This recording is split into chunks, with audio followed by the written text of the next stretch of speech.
Sanibonani, ngiyanibingelela. Namhlanje-ke nihleli nomthandazi ugogo Ingwe Yasolwandle. Namhlanje-ke ngizokhuluma ngesithunywa ukuthi ngabe yini isithunywa. Baningi abantu bayayibuza ukuthi ngabe yini isithunywa, abayitholi impendulo. Baningi abathi uma beyohlola bafike batshelwe ukuthi balesithunywa kodwa abazi ukuthi isithunywa yini. Okay. Isithunywa-ke umoya oke wehlele umuntu, noma ngingathi ombethe umuntu, umoya oyingcwele ngoba lo moya usebenza kakhulu ngokuthandaza. Lo moya lona mangabe wehlela umuntu usuke ufuna ukuthi umuntu azosebenza ngawo, kungabe uzolapha isizwe noma mhlambe uzophilisa ekhaya. Lo moya-ke wesithunywa usuke laphi? Lo moya wesithunywa usukela lana emadlozini ethu.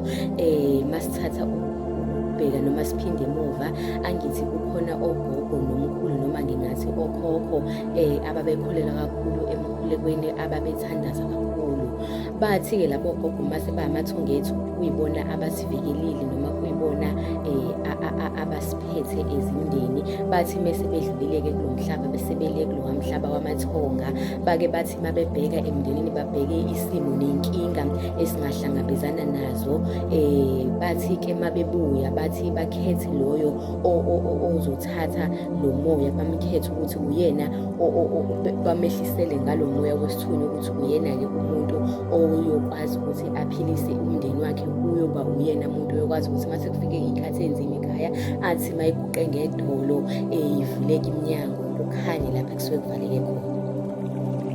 Kakhulu-ke uma ngabe kuwukuthi-ke ugogo loyo noma umkhulu noma ukhokho wayenesipho sokulapha, nakhona kuyabuya-ke bakhethe loyo-ke oyosebenza ngalo moya ukuthini, aphilise isizwe, aphilise abantu. Athi uma ngabe khulekela abantu baphile ngesandla sakhe. Athi mayebusisela abantu ichibi, abantu baphile ngalelo chibi lakhe ayobe libusisile. Isithunywa-ke umoya ojule kakhulu ngoba lo moya awuzwani nezinto ey'ningi kakhulu ey'thinta izinto zomhlaba.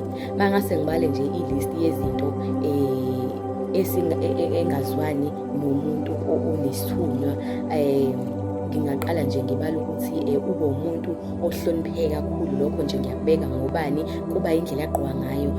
Isithunywa-ke phela akumele ugqoke ngazuthi uye emaphathini noma uyovakashela abangani, uye kule ndawo zokugruva. Uma ngabe unesithunywa wembethule umoya wokuthandaza, uyahlonipheka ngoba usuke wehlelwe umoya ojule kakhulu, umoya ongazwani nezinto zomhlaba, umoya wokuphilisa. Lo moya-ke ukwenza ukuthi nangendlela ogqoka ngayo uhlonipheke, awuyigqoki izinto ey'veza umzimba.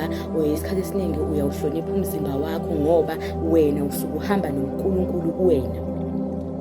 Kakhulu engangikubala okunye-ke nezinto ezenziwayo uma ngabe ukuthi umuntu wesifazane, khona izinto ezike zenziwa, abantu bafake inzipho, ilamakhazikhazi okufakwayo, ubucwebe bonke lobo, ama-gold teeth, kuyaqhinwa ekhanda, abantu bayazenza kahle bafake nje sekuba nama-weave kuya-installwa nani.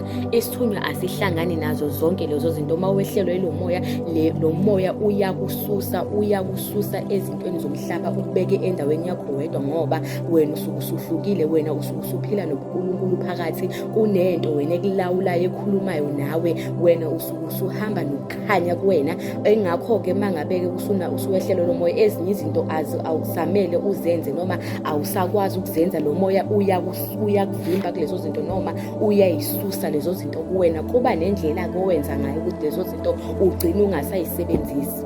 Okokuqala, umuntu wesithunywa akaphuzi, akahlangani notshwala. Umuntu wesithunywa 2, umuntu wesithunywa akawahamba amaklabhu.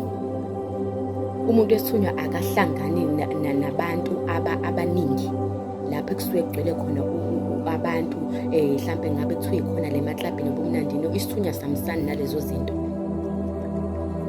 Mangabe umuntu wesithunywa uyakhethelwa ukudla okudlayo, awudli noma yini ngoba lento ephila kuwena. Kumele kube nesikhathi lapho ephakama khona, ilethe imiyalezo, ilethe iy'bonakaliso ezizosiza abantu, ezizophinde futhi zisindise nomndeni wakho. kuningi oqhela kukona uma ngabe uwumuntu wesithunywa. Lo moya ujule kakhulu, ngisasho namanje ukuthi ujulile. Ngiye ngibona abantu bedlala bathi umuntu unesithunywa wehlelwe umoya engcwele, kodwa uma ngithi ngiyambheka umuntu usagxile kakhulu ey'ntweni zomhlaba, umuntu usahamba ubumnandi, umuntu usadla iy'dakamizwa noma uyaphuza. Uyabona nje kuningi asakwenza, kodwa athi uwehlelwe isithunywa. Isithunywa asizwani nento engcolile, isithunywa asizwani nento ebheke eceleni. Isithunywa njengoba ngisho ukuthi umoya ojule kakhulu, lo moya lona unembandela yakhona, indlela okumele uphile ngayo mase lo moya ukwembathile. Uyahlonipheka ngelunye uhlobo.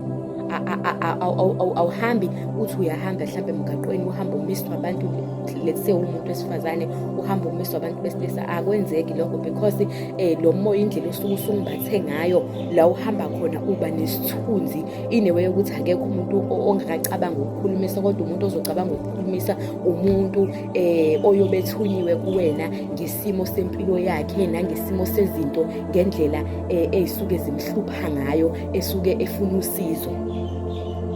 Ilabo bantu-ke abangakukhulumisa baku-approach endleleni, kodwa ukuthi kungaqhamuka umuntu nje athi uzoshela la kuwena, akwenzeki ngendlela usuke uhlonipheke ngayo. Kunalokho nje abantu bangahamba ngathi uma uhamba balokhu bekubingelele. Ingobani? Ulo moya usuke usuphila kuwena. Isithunywa-ke sijule kakhulu ngokuthi isikhathi esiningi sidinga ukuthi umuntu ajwayele ukufasta, ukubamba ibhande, abe umuntu othandazayo. Uyavuka, uyakhuleka, uzwane namanzi abandayo, ugeza ngamanzi abandayo uma umuntu onesithunywa. Kumele uhambe uye olwandle, kumele uhambe uye empokomeni, kumele uhambe uye entabeni uyokhuleka. Uma ngabe uwehlelwe lo moya ukuthandaza okuphilisayo, ngaphandle komkhuleko awuphili. Ayikho enye into engakuphilisa uma ngabe unesithunywa, umkhuleko kuphela okuphilisayo, ngoba iyona into esuke ikuwena ngaleso sikhathi, iyona into esuke iphila kuwena, umkhuleko, umthandazo. Isithunywa sijule ngempela. Ingakho nami ngithi uma kufika abantu bezofuna usizo, ngikhuleke ngithi mina uma ngikhuleka ngiyacela ukuthi uma ngabe abantu bethunye kumina bezocela usizo, ngicela nilethe abantu abaphiwe ngempela, abanayo lento ephilayo, ngoba mina ngeke ngisize nanoma uba. Ngifuna umuntu mina engizomsiza, ngazi ukuthi ngisiza umuntu ohamba nalento ephilayo kuyena, ngoba ekugcineni umuntu okathi nesithunywa kanti umuntu uyayidlalela isithunywa, akasazi ukuthi yini. Athi uma iqale hamba lolu hambo lumhlule aphindele kwizinto zomhlaba, usuke ungakowehlelwe isithunywa lapho. Isithunywa sihambisani nezinto zomhlaba, umoya ojulile lo. Sisazoqhubeka-ke ngokuzayo. Amen. Ngokukhulu kwethoba, ugogo Ingoyasolwandle umthandazi olaphayana eDebheni endaweni yase-Adams Mission. Ngisazobuya-ke ngizoshiya inamba yami kwalabo abazocela usizo noma abadinga ukuthi ugogo ababonise ngalolu hambo, abanye abangenakho ukuqonda, bangazi ukuthi kumele benzeni. Amen.